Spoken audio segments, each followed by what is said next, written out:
Well, good morning, everyone, on this bright January morning, bright and chilly January morning. My name is Jim Reedy. I'm with Sheehan Finney, and this is the New Hampshire Tech Alliance, and this is our HR exchange meeting. 1st of January, 2023. Can you believe it's 2023? It was just weeks ago. It was 2022. Who would know? So, just so thrilled that we're kicking off the new year as we look at resolutions, whether it's diet, exercise, or other resolutions. We're taking a little bit of a different turn this morning, and that is, instead of looking at your run-of-the-mill HR issues, as we did last month, we talked about wage and hour issues, and the month before that, layoffs and the like. Today, with the new year, we're going to be talking about financial wellness. And I'm so thrilled that we're going to be joined with Valerie McLennan and Bob Wagner from Boston Wealth Management. And they're here to talk about just from the employer and the employee side, things that can be done that within the law, of course, within principally federal law, that can be done with regard to your financial planning. And as I was sharing before we went on camera today, one of the great stressors, of course, in the last few years, in addition to COVID and other challenges, is looking at your bank statement, or at least your investments, and how things have dipped in the last year. But like everything else, it's cyclical, and things will come back. And there are lots of opportunities in this new year. So, but before we get started, just a few housekeeping issues. And one of them is, of course, that this is recorded and that information will be available for those afterwards. The program itself will be sent to I think we've got well over 100 people registered for today. So if you want to share that with your coworkers or others, Liz Tezek will be sending it to an email. She'll also send you information with regard to the HR credits for this program, the SHRM code, which is at the end of the program too, just after Bob finishes speaking. That code will be on the program, but it will also be sent to you. So you'll have that as you record your SHRM credits. So as you know, this is a monthly meeting, and up until COVID, we were in person doing it. We've decided this year, especially during the winter months, to do them virtually. So next month will be virtual, and the same was true with regard to March. We're not certain with regard to April yet, but next month, February 8th, there's the next slide on that too, Val. I'm trying to move to the next slide. It's not working, as with all good technology. It's not moving to the next slide. So if you click your cursor on the slide itself, there you go. Oh, there we go. Okay. So February 8th, again, that's the next program we're going to do, and tongue in cheek sometimes, because it's the month of Valentine's Day, we also look at sexual harassment and policies and preventative measures with regard to sexual harassment in the workplace. That's Jen Meckles going to be doing that presentation, and the interesting thing about that is, with remote work and with many people working either hybrid or remotely, the number of sexual harassment cases actually increased during COVID from 1/3 to as many as 1/2 of claims actually originated electronically. So it's an important topic and something that employers have to pay attention to, and Jen does a terrific job with that. The next month in March, we're going to be doing the issue with regard to remote work, and it's principally remote work. So if you've got employees at your New Hampshire facility, but they live in Massachusetts or Vermont or Maine or elsewhere, what legal issues may arise? Everything from tax issues to paid leave issues and other matters. Remote work is here to stay, and it is an important topic that we'll be covering. And then April, we're going to talk about discipline and discharge, tips on making sure that a termination doesn't backfire. And Liz Bailey will be doing that presentation. And then in May, we take a break from the Tech Alliance, because that is our annual employment law seminar. I think it's our 34th or 35th annual, and that will be held at the Castleton in Windham, New Hampshire. And that's the Thursday before Memorial Day, and we'll be opening up registration on that as early as the beginning of February. So looking forward to that.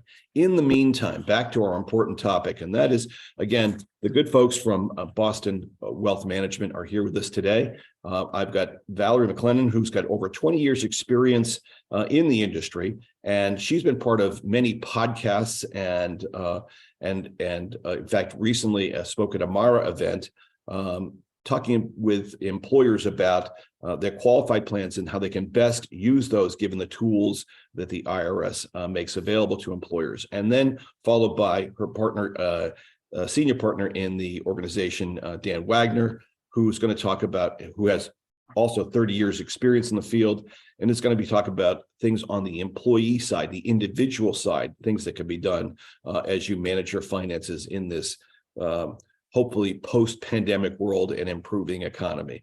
So I'm thrilled that both Valerie and Dan are here today, and I look forward to their presentation. Enjoy.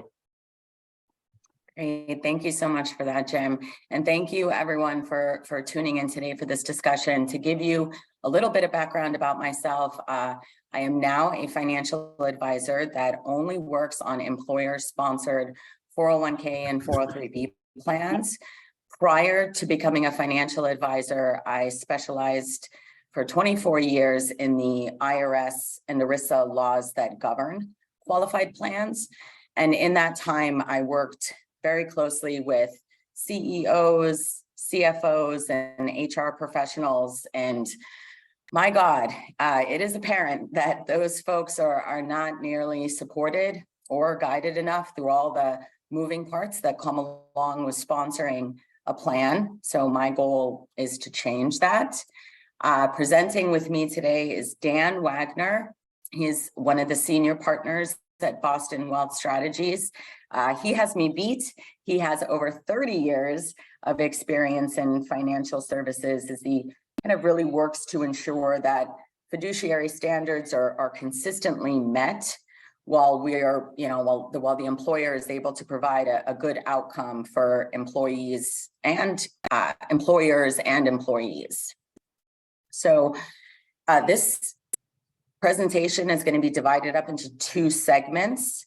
It's going to be wellness for employers and for employees. I'm going to start with the employer piece.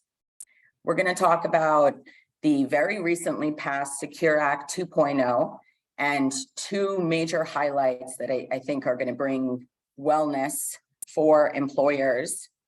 We're going to talk about how to choose the right safe harbor contribution for your particular firm.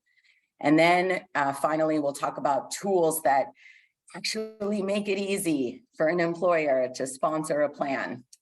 So let's kick it right off. Secure Act 2.0 was very recently passed on December 29th, 2022. It contains a ton of provisions, but we only have time to talk about two. And the first one is extremely exciting to me because I think that it's going to be a fantastic hiring tool and way for an employer to be able to provide kind of outside of the box wellness solutions for employees in a really competitive landscape of what has become an employee's market. So historically, companies could only match employee contributions. An employee would have to withhold money from their pay, put it into the plan, and then the employer would match those monies. Well, we have generations of employees that are burdened with student loan debt. And those employees have to decide oftentimes whether they're going to contribute to the plan or whether they're going to pay down their debt. And usually they choose to pay down their debt because that's what they're staring at. And retirement is years down the road. And that really causes them to miss out on valuable employer matching contributions, which could go on for more than a decade at a time. So Secure Act 2.0 provided formalized guidance that allows employers to treat qualified student loan repayments as elective deferrals for purposes of matching contributions. so employees don't have to choose anymore. This legislation comes into effect in 2024. So real quick, let's look at the numbers. 2 out of 3 undergrads that leave school have student debt each year, estimated $100 billion annual debt for new borrowers. It's the second most common type of consumer debt. And 1 in 3 individuals pay more for student debt than they pay for their housing. So this has become, has been a real problem in our country and an issue for employees. So how does it work? Traditionally, an employee, we're going to look at an example, and this example is going to be looking at an employer who would match dollar for dollar up to the first 3% contributed. Traditionally, an employee would decide to contribute to the plan, withhold 3% of their pay as opposed to receiving it in cash in hand. That 3% would go into the plan, and then the employer would match 3%, also going into the plan. With these new regulations, instead of an employee having to take 3% out of their pay and putting it into the plan, they would make their regular student loan repayment, and then the employer would match that up to that same 3%, and the employer matching contributions will go into the plan. The employer contributions still remain tax advantaged for the employer. So on the employer side, it really doesn't change anything, but it just allows more options for the employee. Big companies have kind of already been doing this, but they had to go to the IRS to ask for special permission through what's called a favorable determination letter. So these new regulations allow all companies to be able to utilize this strategy. And then you don't have to go to the IRS, because who the heck wants to go to the IRS for anything? So it really unlocks value for everyone, because as I said in the beginning, it allows the employer to provide some outside of the box wellness solutions for employees, use it as a hiring tool, and then it allows employees to start saving early, which is really the key to success when it comes to saving for retirement. So we're very excited about that. More details to come down the pike by the IRS. The second exciting provision becomes effective for 2023, and it substantially expands tax credits for plan expenses paid out of plan assets for new plans. It's applicable for businesses with 50 or fewer employees, and now those businesses can receive 100%, a credit of up to 100% of new plan startup costs. And that's up from 50% in the prior original Secure Act regulations. It's capped at $5,000 per employer, but you get it every year for the first 3 years of plan existence. So that adds up to $15,000 of credits for an employer. And then additionally, there's a brand new credit that's effective also for 2023, and that reimburses businesses with 100 employees or less for a portion of the amount of employer contributions that are made. Those credits, it's capped at $1,000 per employee, and it's applicable to employees that are earning under a certain dollar amount each year. But that is $50,000 of tax credits that an employer can receive that are brand new, never been allowed before. It is subject to a 5-year from plan adoption phase down, and also employees between 51 and 100, an additional phase down for them. But together, these two tax credits can make plan adoption extremely cost effective for employers, really creating an entirely new type of financial wellness for employers to be able to take advantage of as we approach what we think is going to be, a really volatile upcoming economy. Second piece that we're going to talk about is choosing the right type of safe harbor contribution for your firm. So many small businesses out there rely on safe harbor plans to get an automatic pass on testing. It allows owners and key employees to be able to maximize their own contributions into the plan. But nobody really takes the time to talk about which one is the right one for your firm. And both employee demographics and owner goals play such a significant role in this decision. So the first type of safe harbor contribution is called a safe harbor match. I can guarantee you that this is what most employers utilize. There's a couple of different twists on the match, but the basic safe harbor match is 100% match up to the first 3% contributed, and then an additional 50% match on the next 2% contributed. And this is really most appropriate for employers looking to maximize owner and key staff salary deferrals, but are not planning on truly maxing out in a plan. So what does that mean, truly maxing out? There's a lot of misconceptions as to what maxing out actually means in a 401k or a 403b. A lot of owners think they're maxing out just by making that full salary deferral limit.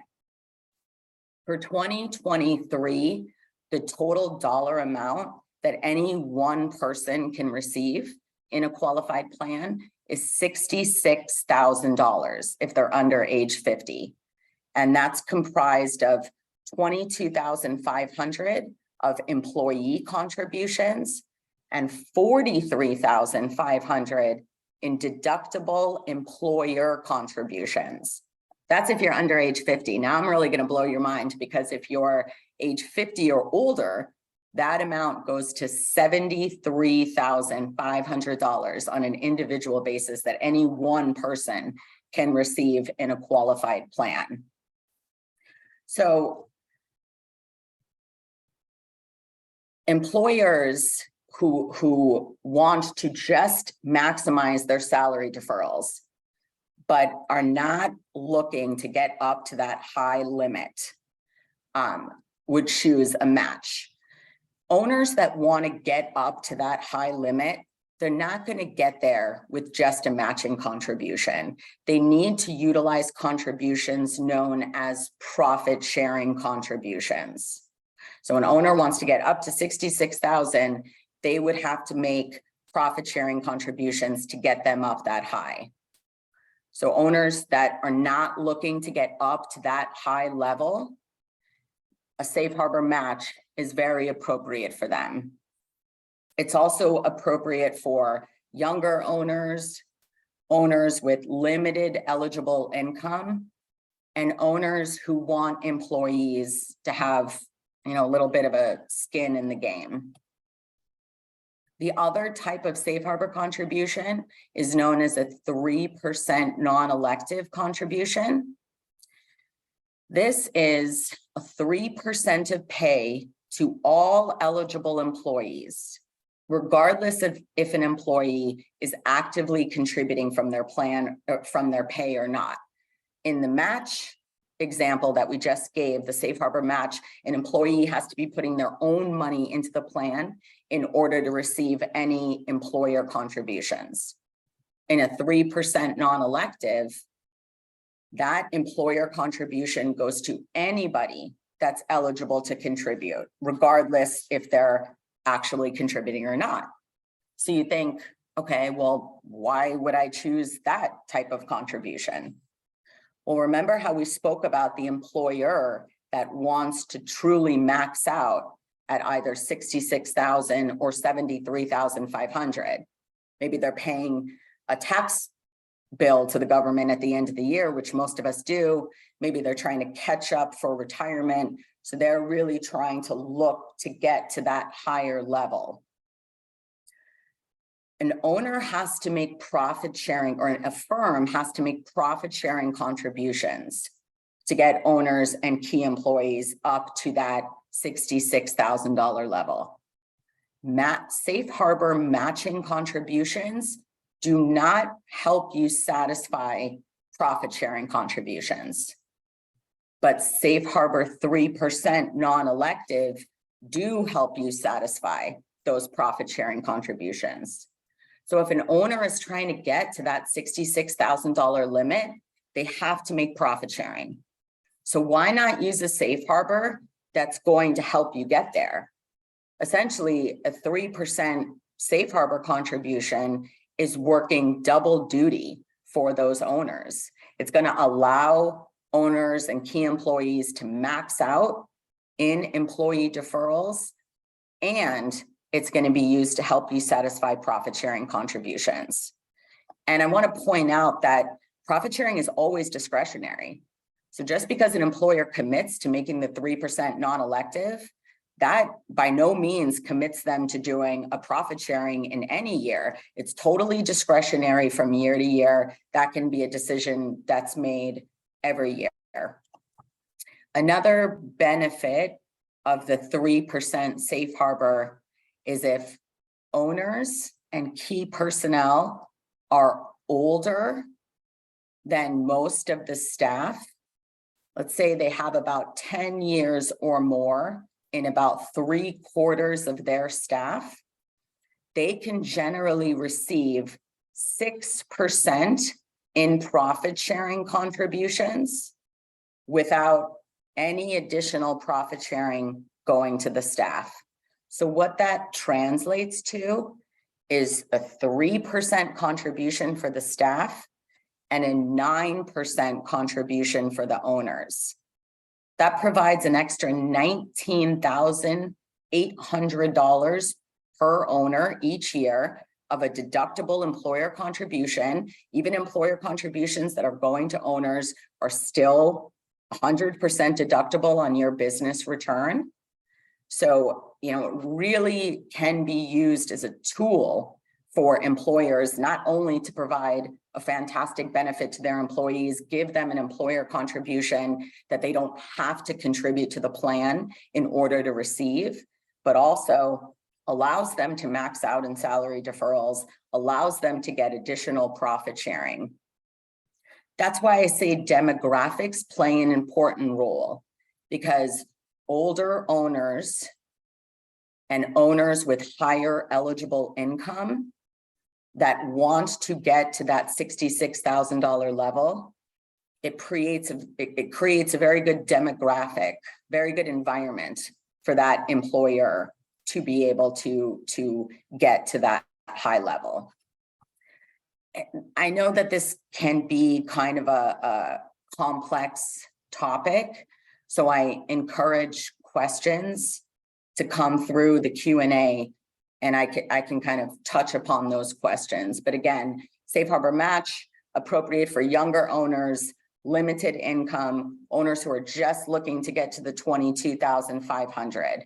Safe Harbor 3% non-elective, appropriate for older owners, owners with higher eligible income, and owners who are looking to get to that $66,000 or $73,500 annually, that have those good demographics and disparity of age and income between owners and staff members. Final topic that I'm going to be discussing today is qualified plan tools that actually make it easy to sponsor a plan. There's two types of fiduciaries in a plan. To take a step back, the reason why I thought that this was an important topic, first of all, it's near and dear to my heart because, again, I worked with employers for years, and I saw them really like suffering, trying to sponsor a plan.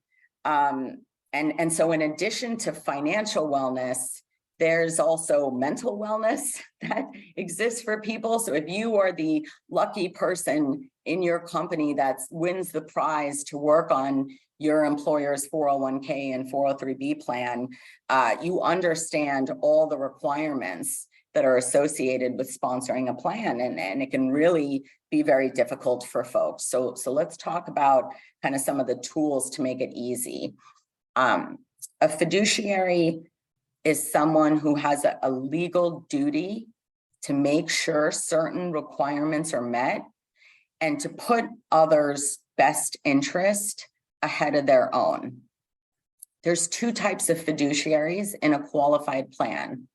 One is an investment fiduciary, and as the name suggests, they're responsible for the investments in the plan. They're responsible for selecting and monitoring the investments and providers, really concentrating mainly on performance and fees. If a plan's going to get into trouble from an investment perspective, usually it's surrounded on performance and fees. That's what everyone always talks about is the investment fiduciary, but no one really talks about the administrative fiduciary. That is the other type of fiduciary that exists within a qualified plan.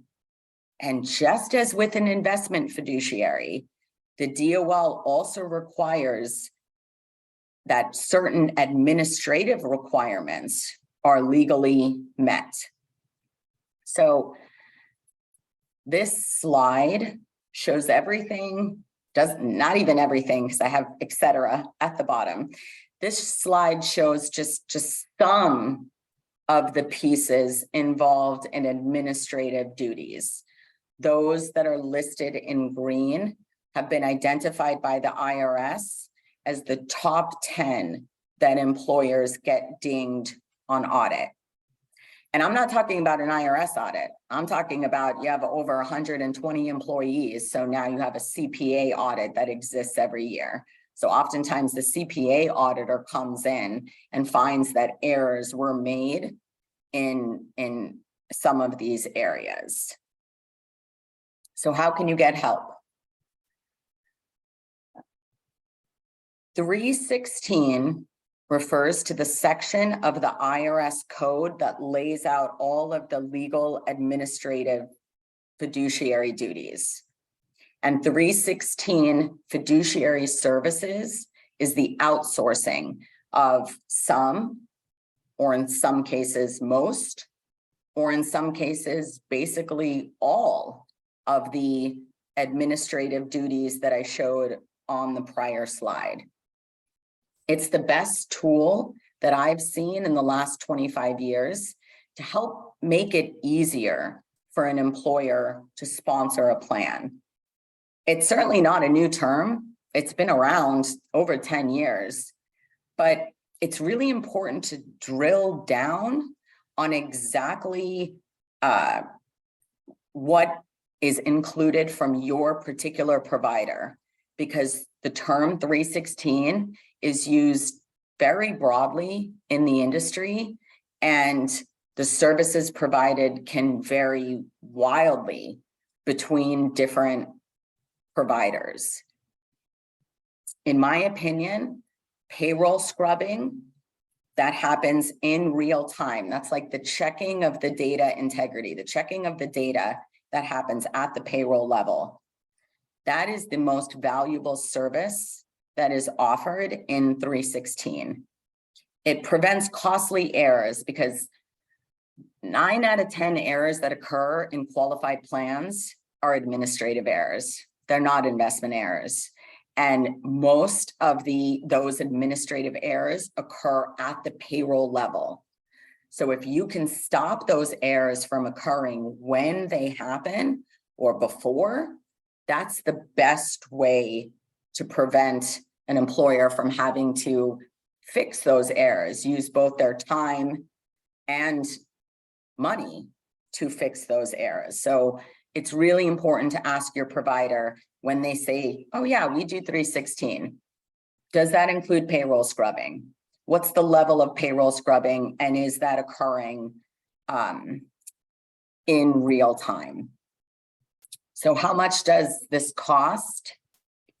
The approximate cost for a 50 to 100 life company is $3,500 annually, which is really short money when you think about when an error is found, how much time is spent researching that error, trying to fix that error, and then any corrective contributions that the employer has to make to correct that error. It can be paid by the employer or through plan assets, or it can be paid with revenue sharing. And let's talk about revenue sharing really quick. It's really important from an investment fiduciary perspective to understand if any revenue sharing is being paid to your different providers. And if so, what's happening with that money? So revenue sharing is revenue that's generated by mutual fund holdings. As a firm at Boston Wealth Strategies, we use zero revenue sharing classes. It's cleaner, it's more transparent, and we find that sponsors prefer it that way. But there are still plenty of providers that do use them. And it's important for you to understand if revenue sharing is being paid, what's happening to that? Is it being kept by a provider? Is it being credited back to participants? Or is it being used to offset expenses in the plan? Because any one of those three things could be happening. So it's really critical also to regularly benchmark your plan, to identify cost inefficiencies and see if we can, reduce costs in some areas to build in these tools that are available to make it easier for you to sponsor a plan. And a good financial advisor that specializes in qualified plans can help you sort through all of this. In my opinion, I think a good financial advisor knows that to have a vibrant plan, you have to look at the overall health of the plan. You have to make sure that your clients have administrative and compliance support combined with healthy investments to create that vibrant plan. So I know that was a lot of information. I can't see in the Q&A if there are any Q&A questions. Are you able to see that on your end, Dan? I'm not seeing any questions, Val, at this time. Okay, perfect. So with that, then I'm going to kick it over to Dan Wagner, again, one of the senior partners at Boston Wealth Strategies, to go over some employee strategies for financial wellness. Great, thanks, Val. And again, I want to reiterate, thank you everyone for joining this morning. This is a topic certainly that is near and dear to our hearts. From my perspective, as Val mentioned, I've been doing this for over 30 years, as witnessed by the gray hair. Even though Val's been doing it for almost 30, she doesn't have any gray hair, so I'm a little resentful of that. However, Jim had mentioned at the very beginning, talking about looking at 401k plans, and yes, last year was a rough year, and we get that comment quite a bit as we meet with our clients and the employees. Matter of fact, we were at a meeting yesterday up in Manchester, New Hampshire, with a client and their employees, and that was probably the single greatest question we had throughout the course of the meeting, was just talking about the markets. And I'll touch on that very briefly. What I try to remind people of is, yes, this past year was a down year. Markets were down in excess of 20%. But if you look back over the previous 7 years, the markets were all positive with the exception of 1 year, which was pretty much flat. And the average returns were close to 17% over that 7-year period. So, giving back some of that in 1 year is not the end of the world. And especially try to reiterate to folks, especially as we're talking about financial well-being, financial wellness, retirement plans are a long-term saving strategy. So I really try to encourage folks not to worry about these these corrections or these dips in the market. And I'm sure many of you probably get those questions from employees as well, whether it be around the water cooler or just maybe you're getting emails to your office. As a fiduciary to the plan, what we really encourage folks to do is to have a strategy and to stick with that strategy. And that's all part of the planning process, which we're going to go into. And one thing I do want to point out too is driving in this morning and listening to the financial station that I listen to every morning. A number of the big investment firms are now stating that as far as recession goes, they see it as a less likely chance of happening. As a matter of fact, they said that they don't even think there will be a recession in Europe, mainly because we're still seeing strong employment numbers. Wages, even though they've come down a bit, are still strong. Earnings are still strong. So, the fundamentals still look very, very good, which is positive. I mean, we're in a recession for a couple of months. One thing I will point out is that recessions on average last about 14 months and expansions last on average about 40 months. So typically coming out of a recession, you tend to see a very strong return in the market. So I just tell folks that, especially right now when markets are down, this is a really, really good opportunity, especially with regard to 401k plans. Because if you think about it, everything's on sale right now, right? Everything's at a 20% or 25% discount on average from last year. And if you have money going into your 401k plan, typically you're putting in either the same percentage of pay or the same dollar amount. So where everything's cheaper, that means you're buying more.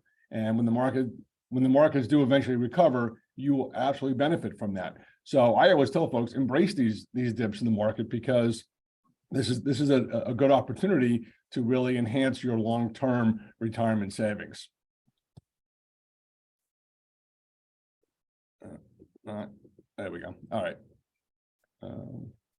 We'll do it.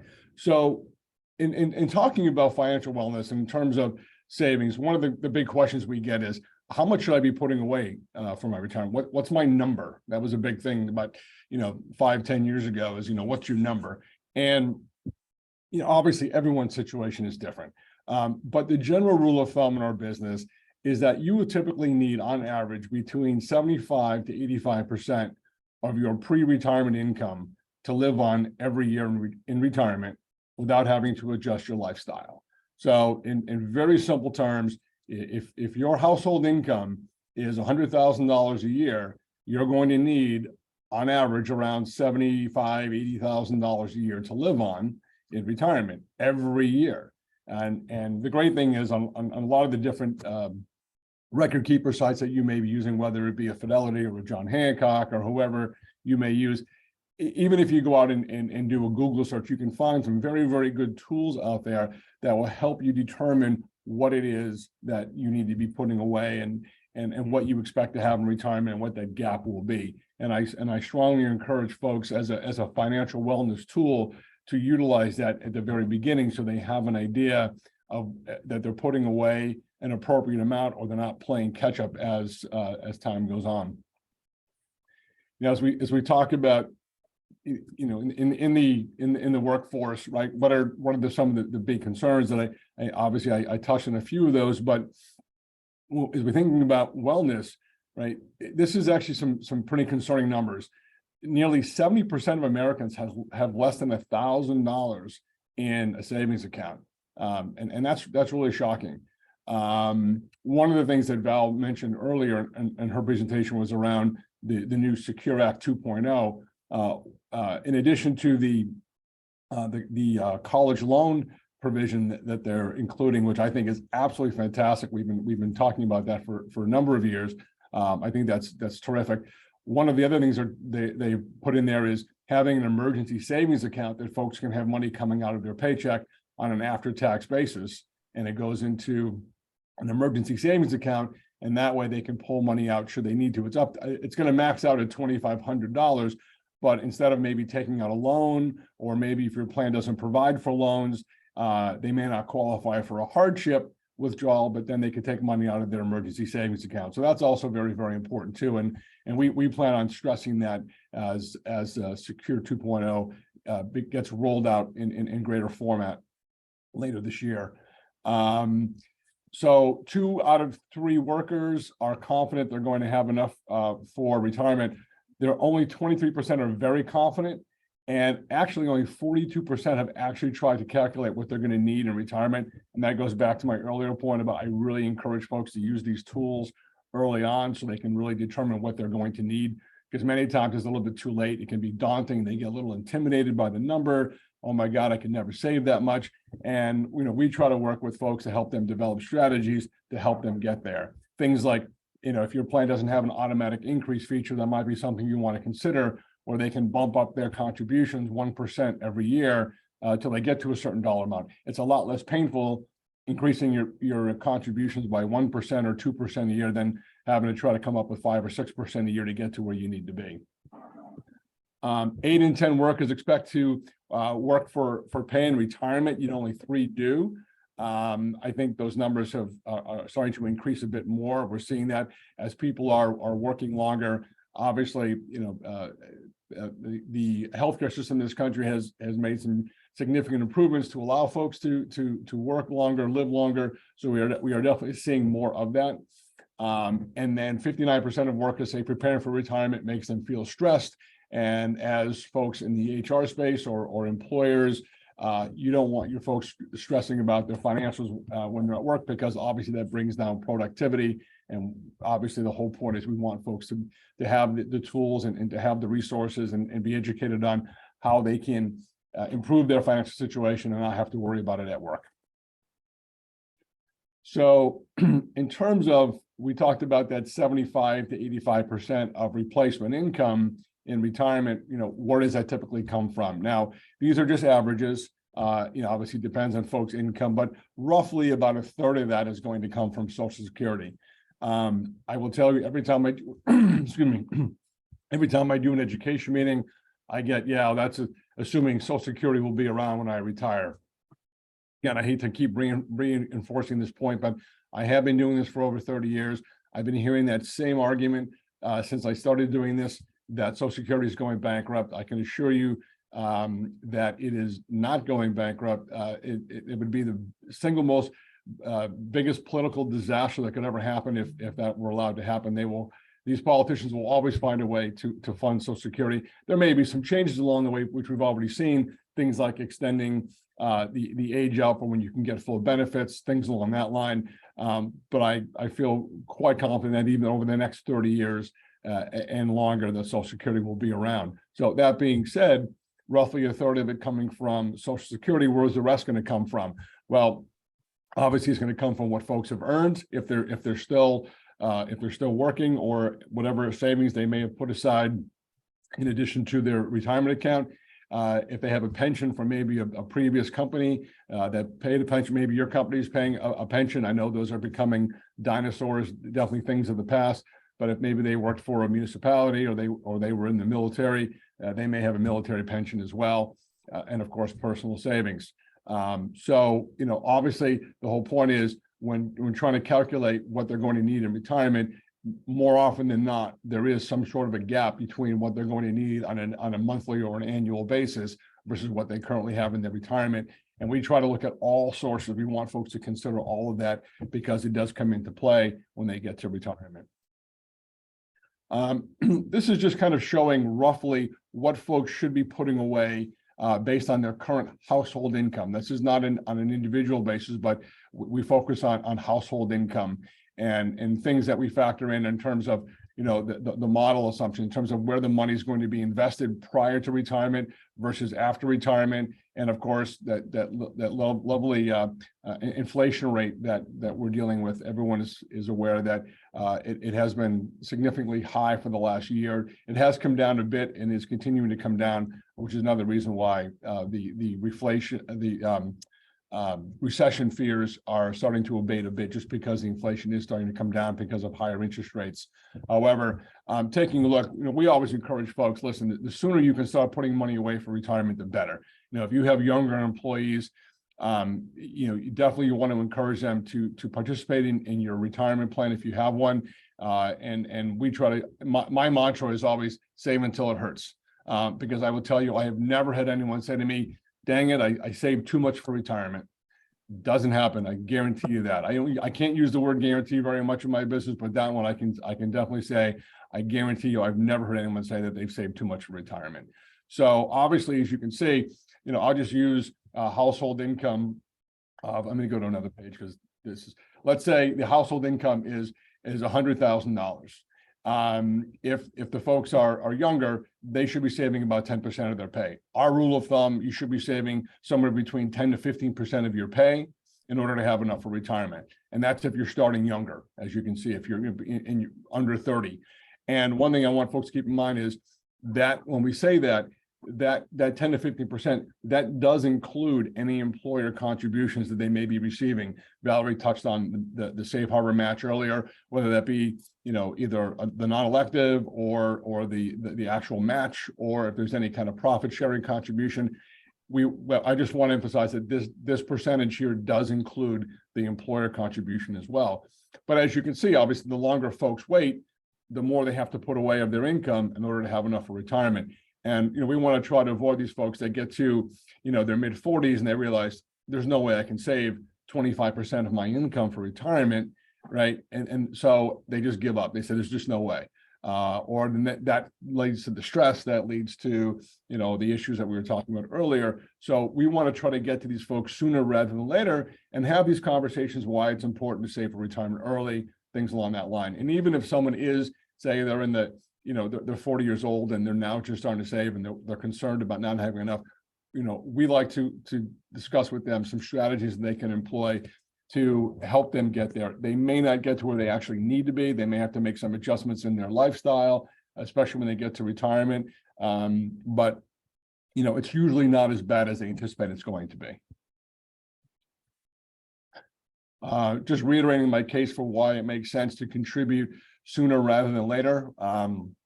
You look at someone who starts saving when they're about 20 years old, and they're putting away, just maybe $2,000 a year, and they're getting a 6.5% return. That will grow to over $2 million over their working career, versus the person that waited 10 years. It's a significant difference. It's less than half of what they would have had. And that's obviously the power of compounding. Okay, so in the financial world, there's a mathematical formula called the rule of 72, and I'm sure some of you may be familiar with that. But that basically talks about the importance of keeping your money invested. And what you do is you take your rate of return on your investments and you divide that into 72, and that tells you roughly how many years it takes for your money to double. So if you're getting on average an 8% return on your money, it takes approximately 9 years for that money to double. So I look at the person, let's say you have someone that, puts money into a plan for even 10 years and then they leave the workforce, but they keep that money invested. You would be amazed at how much that money will grow to over the next, say 35 years if they don't touch it and just leave it invested because of the power of compounding, because of the rule of 72. So obviously, as you can see, we really want to encourage folks to contribute as much as possible. Again, save until it hurts, and do it sooner rather than later. Now, when we talk about the investments, most plans have a menu of investments that folks can choose from, in addition to things like target date funds, which are professionally managed portfolios that folks really don't have to do anything other than select the appropriate year that they want the money to go into the appropriate fund. But there are still a number of people, I would say it's probably close to half of participants in 401k plans that manage their own investments and choose not to use things like target date funds. So if that's the case, let's talk about some of the, I would say the critical investing principles that folks want to consider. Obviously, risk versus return. People need to understand that if you're investing in equities, there's greater risk than if you're investing in bonds, but you have a potential for greater return. And that's great when you're younger and you have plenty of time to keep that money invested. And I would say even, as much as 10 to 15 years away from retirement, but as you get closer to retirement, you want to make sure that you don't have too great of an equity exposure in your portfolio, because if the market's correct, like we had last year, that can have an impact on how much you can take out, or even how much, even if you're able to retire when you want to retire. So, things like that people need to be aware of. In terms of managing your investments, make sure that if you are going to put together a portfolio and manage your own investments, make sure you actually manage that. And there's some things we're going to talk about the management of that a little bit later in the presentation. Creating an appropriate asset mix. Even if you are younger and you decide you want to put all of your money into equities, again, nothing wrong with that, but you want to diversify within that category to make sure that you have the appropriate risk. You don't want to put all your money into, say, small cap growth, because even though small cap has had better returns, it is much more volatile and can certainly have a significant impact on your portfolio in any type of a downturn or correction. This is the big one, monitoring your investments.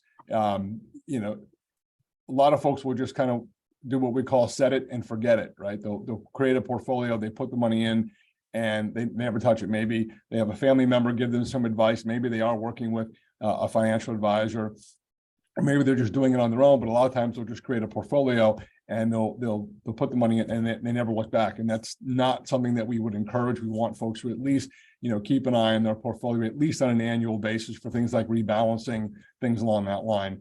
And of course, that's where it comes into asset allocation and diversification, which I touched on. We want to make sure that if you are managing your own portfolio, that you are using the proper asset allocation techniques and utilizing diversification to try to minimize some of that risk. When you are building your portfolio, some of the factors you want to consider: number one are the characteristics of each asset class. Now, I did talk about that briefly, about stocks versus bonds versus cash. There's a whole of different type of investments out there, but usually in a retirement plan, you're looking at mutual funds or ETFs, and they're each fund is going to have their own characteristics. The big one is, what is your risk tolerance? These different assets carry different levels of risk. What is your risk tolerance? Even though you may be, say, 30 years old, you may be risk averse. You may not be able to handle the volatility in the market, and you're going to look at your portfolio and see it up and down, and that's going to drive you crazy, and it's going to stress you out. We want to avoid that. We don't want people to be stressed out about their investments. So, maybe we have to have a conversation about what's appropriate for you, right? So a lot of these websites will have tools on there to go out, what is your risk number, right? What is your risk tolerance? And we want folks to take a look at that too, because it's going to affect people differently. The big one is number of years until you plan to use the money. That's what I mentioned earlier, right? If you have 30 years to retirement versus 5 years to retirement, you're going to take a different approach to your investments, or you should be taking a different approach to your investments, because it can have a significant impact on the outcome when you actually get to retirement. The other thing to consider, and we did touch on this earlier as well, is the sources of income. If your 401k or your retirement plan, your company-sponsored retirement plan is going to be your main source of income, or your only source of income outside of Social Security when you get to retirement, there's some serious considerations you have to take into account when managing your portfolio. If you have some of those other sources that I talked about, less so, and it'll affect how you approach the investments in your portfolation. And again, I say this all the time, everyone's situation is different. Your personal financial situation and needs are going to be different for each individual, and things do change over time. So, we want folks to constantly reevaluate and take a look at what's happening in their lives. I mean, folks get married, they're going to buy a house, they're going to have kids, they got to save for college. they want to buy a second home. I mean, all of these things can have an impact on your retirement savings and your approach to it. And we want to make sure folks are considering all of that as they go down this road. So we did talk earlier about what the markets have done over the last 6 or 7 years versus last year. But what I want folks to take away from this is, this is going back basically to roughly like 1980, let's say. So over almost 45 years, we're looking at what the markets have done. And, if you look at the blue line, that's the S&P 500. That's your broad market. And I like to say, this is what, this looks like my last EKG when I was on the treadmill at the doctor's office. I mean, it's kind of crazy, but, if you take a look at right here, this is 2008. This was the there's a term that they use for it, but I'm going to call it the bond market debacle of 2008. The credit crisis, that's what I was looking for. This was the credit crisis of 2008 when the markets were down almost 50% over the course of 14 months. And as you can see, it did take a few years to recover, but in about 2.5 years, the market was back to even. And then look where it went since that time. Okay, obviously it's not a straight line. It's pretty close to a straight line, but there's some peaks and valleys along the way. And this would have been great if you were able to jump in here and put all your money in the S&P and ride it out for the next 10, 12 years. You'd be very, very happy. The problem is that you're never going to time it exactly right. And we absolutely discourage market timing because of things like this, right? If you were buying at the high here, look where you would have been, even 10 years later, right? You would have been well below where you put money in. This is why we tell folks this is a long-term strategy, right? And you want to make sure that you are well diversified. What you have here in this green line is a balanced portfolio. This is what we call a 60-40 portfolio. This is about 60% stocks and about 40% bonds. Now, obviously, the returns are certainly not as great, but what you can see is you don't have these great, these significant dips in the market like you have up here in the overall broad-based market. It's a much smoother line. Again, and it's not about your total return at the end of the day. It's about having it is about having total return. It's a lot of it is also about minimizing that volatility so that you can actually sleep at night. At the end of the day, it's about, we look at it as what is your personal rate of return versus what the market does, because everyone talks about the market. And if your portfolio is a balanced portfolio, you're not going to have market returns. And that's not the point. The point is getting you a return that is appropriate for you and for your risk profile. And then, of course, we look at the purple line here, which is basically the bond market. It is certainly a much smoother, flatter line, but you're not going to get the returns in bonds that you are going to get in stocks, obviously, but you're not going to have that volatility. So obviously, we think it makes sense to have some sort of a mix between the two. Even if you're younger, you can afford to take more risk. Again, no issue if you want to have all your money in the market, but there's a lot of factors that have to be considered if you're going to do that. And we just always like to have those conversations with folks prior to making those decisions with regard to their asset allocation. So again, this is for the folks that are going to be managing their own portfolios. We like to really just very simply explain what it means about what asset allocation really means. And if you look right in the center, this is your balanced portfolio. Again, we always utilize the 60-40 model. And where you deviate from there will determine how much risk or how little risk you're going to take. And it's typically 5 basic models. You go from conservative to moderately conservative to a balanced portfolio to what we consider a moderately aggressive or growth, and then an aggressive growth portfolio. And the thing is, these can change over time. So you may start out when you're younger at a 95% allocation to stocks. But what you want to do is, as you get closer and closer to retirement, you want to adjust that allocation and become more conservative, because as you go from a growth mentality, growth posture, you want to really move down to more of a preservation mindset as you get closer and closer to retirement. And this is how you would do it. But again, these are just recommendations, if you will, of what these portfolios should look like. They're not set in stone. Now, what we're seeing is most 401k plans or 403b plans have target date funds as the default investment. So if someone is eligible for a plan, they're enrolled in the plan, they sign up, but they don't select investments. Typically, what will happen is they will get defaulted into the appropriate target date fund, and that is the investment that I'm sure most of you know is geared towards how old you are today and when you plan to retire. So if you're 40 years old and you're going to retire at age 65, you've got 25 years of working life left, and here we are in 2023. That person would most likely be defaulted into the 2050 fund, which is roughly 25 years out. And what that means is that 2050 fund is going to be professionally managed based on the time horizon. So whether it's Fidelity, whether it's American Funds, whether it's Vanguard, whether it's whoever manages the target date fund, they're going to have very similar allocations in those portfolios based on the year.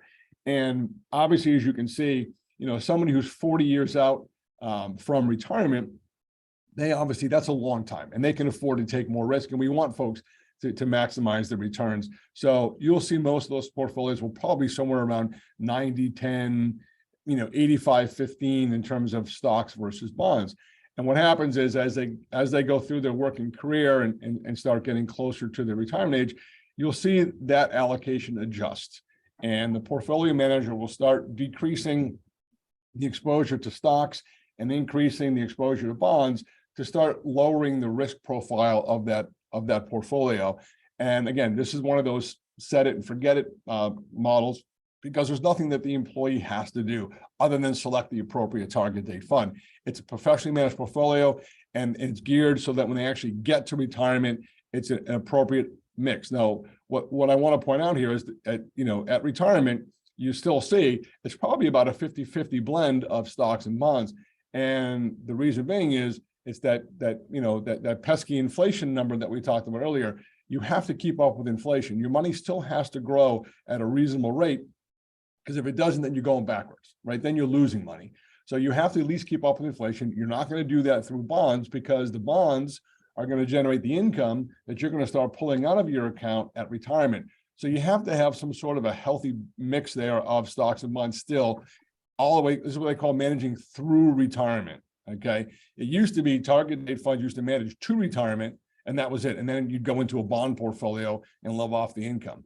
Well, they quickly learned that that's not a long-term solution. So this is why you see this mix here, and I want to make everyone aware of why and how that works.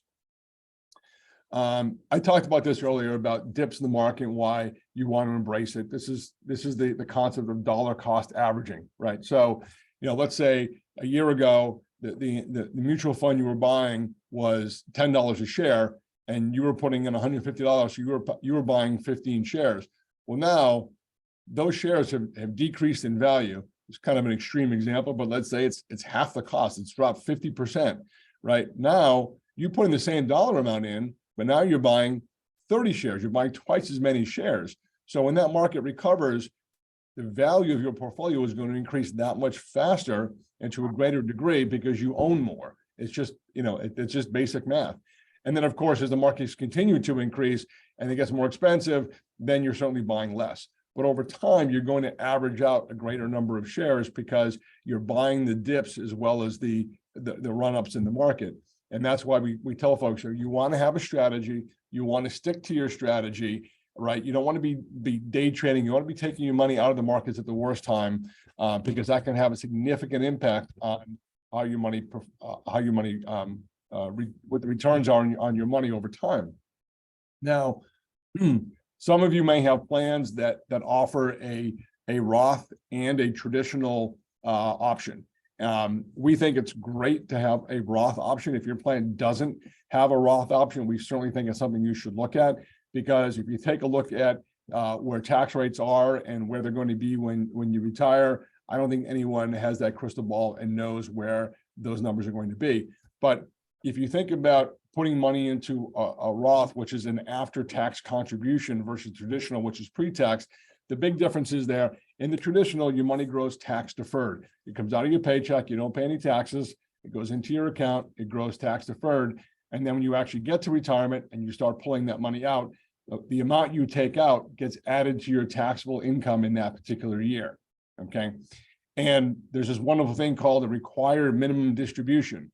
So right now at age 72, you are required to take that money out of your retirement plan unless you are currently working. If you're an owner of a business, or you're a 5% owner of that business or more, you have to take that money out. But if you are not a key person or an owner and you're still working, you don't have to take that money out. But let's assume you retire at, say, 67 years old and you have other sources of income. You don't have to touch your 401k or your IRAs. At age 72, as it stands today, you're going to have to start taking that money out because Uncle Sam has allowed you to defer the taxes on that money through your working career. They want their money, right? So you have to start paying those taxes. However, the difference in the Roth is you're paying the taxes today when the money comes out of your check and then it goes into your 401k. That money grows tax-free over the time that it's in the Roth. So when you take it out at retirement, you pay zero taxes. All the gains, all the dividends, all of that, it's all tax-free growth. So when the money comes out, it's tax-free. And from our perspective, because we don't know what the future holds, we don't know where tax rates are going to be, we always think it's a good idea to have options, right? So if you have the two buckets and you can pull money out of the Roth bucket, come out tax-free and allow the traditional bucket to continue to grow on a tax-deferred basis, that's a great strategy. We think that makes a lot of sense. So, and the other big thing about Roth is a lot of folks say, well, I don't qualify for a Roth because I make too much money. Well, here's the beauty part about a Roth 401k. Those income limits that don't allow you, that phase you out of contributing to a Roth IRA don't apply in a 401k. So it doesn't matter how much money you make. You can make $1 million a year and still be able to put money into a Roth. And to Val's point, they increased the limits this year, $22,500 for an individual. And if you're in the lucky club that I am in, you're over 50 years old, then you can put an additional $7,500 and you can put all of that into Roth if you want to. So we think it's a great strategy and it's certainly worth having a discussion about. So I know I'm getting tight on time. So I'm just going to run through these last few slides here and then open up to questions. But this is what I was talking about in terms of having a strategy and staying invested, right? So we saw this a couple of years ago with the last president. The markets were hitting all-time highs. And people were just pouring money into the market because, it's going higher, it's going higher. We saw Bitcoin hitting new highs. It was crazy. I mean, the markets were, it was euphoric. I mean, it was great. I mean, I loved watching client accounts go up like everybody else. The problem is, you got to temper that a bit because, you don't want to be chasing these market highs. And the problem is when the market then turns around, people start getting a little concerned, right? They get a little bit nervous and we hope folks don't get to the desperate stage, but we hear this a lot. Like people will take money out of, they'll totally not rebalance, but they'll totally change the allocation in their portfolios and go much more conservative because I can't take it anymore. I've lost too much money and I got to make some changes. And then they get defeated right down here and they make those changes. So I just want to point something out. If let's say your account is worth $1 million. And it drops 25% like it did last year. So now it's only worth $750,000. How much does your account have to increase to get back to $1 million? It's not 25%, it's 33%. You got to add $250,000 to that $750,000 to get back to $1 million. That's a third. That's 33% increase in the value. If you took that money out and went into bonds that's earning about maybe 4%, how are you going to make that money back if you're sitting in bonds, right? So that's why we tell folks you want to have a strategy and stick to it, especially in a retirement account, because these are long-term investments. And as I mentioned earlier, when you come out of a recession or a bear market, and you go into a bull market, typically you see very, very strong returns over the next couple of years. So, I know it's hard. People get very emotional about it, especially in a retirement account, because for a lot of folks, this is their single greatest asset. It's hard to do. It's hard to take the emotion out of it. Probably impossible to take the emotion out of it, but you got to have that intestinal fortitude to stick with it and stick with your strategy. And this kind of drives that point home, right? You look at the S&P 500 over the last 20 years, and it's averaged almost a 10% return, a little over 9.5%. if you had taken your money out and missed the 10 best days in the market, you would have had almost half of that return, right? And if you missed 20 days, it's almost a quarter of that return. So again, this is why we say, have a strategy, stick with it. This is all about diversification. What I want to point out here real quickly is, if you take a look at these colored boxes, there's not one single box that is at the top every single year, because you know every group, every industry, you know, if you look at stocks versus bonds versus large cap versus small cap, international, they're all over the board. And this is why you want to consider diversification in your portfolio, because you're never going to pick the top performing asset class every single year. If you are going to be managing your own portfolio, goes back to, you want to make sure you rebalance on a regular basis, because if you set it and forget it, like we talked about, and I go back to those, you know, those 6 or 7 years and the markets are doing nothing but going up. If you're trying to manage a balanced portfolio and equities take off, it's going to throw your portfolio out of whack, and you're going to have far more risk in your portfolio over a period of time than you bargained for in the beginning. So you want to make sure you go in and rebalance your portfolio. And we recommend folks do that at least annually, preferably on a quarterly basis. But you should be, if you are managing your portfolio, we recommend at least annually. So that's all I had. I want to open it up to questions here. If folks have any questions for the last few minutes, you can scan the QR code here if you want to follow up with us after the fact on either the administrative side or on the investment side. We'll be happy to answer any questions that we didn't cover today, or any questions that don't have time for today. But by all means, feel free to reach out to us. We want to be a resource for you. And I know I speak for Valerie as well when I say that. All right, I'm looking in the Q&A, but I don't see any questions at the current time.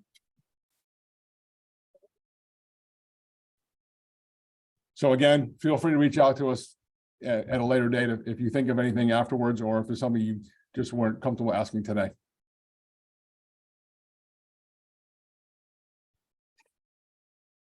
And I know that Liz wanted me to focus on this, so everyone can get their SHRM credits for today.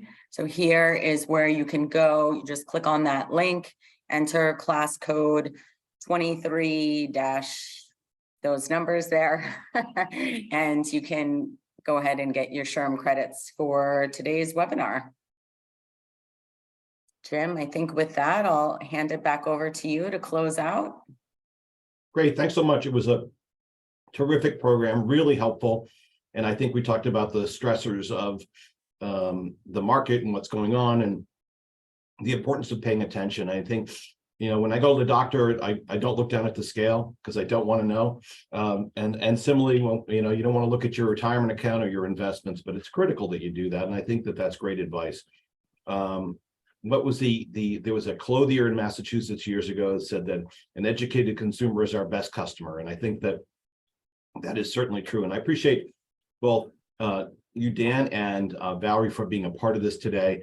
Really terrific. We appreciate you being a part of the HR Exchange this morning. Thanks so much. And I encourage all the listeners and viewers to contact them with any questions or use them as a resource, as Dan said. So thanks so much. And we look forward to seeing you all next month.